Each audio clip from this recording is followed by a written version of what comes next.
বহু বছর আগের কথা। কোনো এক দেশে একজন অমুসলিম বাদশাহ ছিল। একদিন তিনি তার সিপাহীদের সাথে কোথাও যাচ্ছিলেন। সময়টা ছিল গ্রীষ্মকাল, তাই প্রচণ্ড গরমের কারণে হাঁটতে হাঁটতে বাদশার মনে হলো তার একটু গোসল করা প্রয়োজন।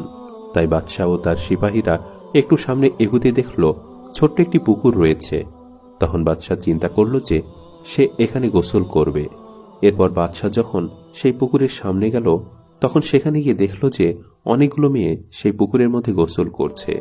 বাদশাহ এবং তার সিপাহীদের দেখে সব মেয়েরাই পুকুর থেকে উঠে আসলো, কিন্তু শুধুমাত্র একটি মেয়ে পুকুরের মধ্যে ছিল। তখন ওই বাদশাহ মেয়েটিকে বলতে লাগলো, তুমি পুকুর থেকে উঠো, আমি এখানে গোসল করব। তখন মেয়েটি বাদশাহকে বলতে লাগলো, দেখুন, আমি একজন মুসলমান ঘরের মেয়ে, আমি পর্দা করি এবং আমার সামনে অসংখ্য গায়ের মাহরম পুরুষ রয়েছে, তাই আমি তাদের সামনে কিছুতেই উঠতে পারবো না।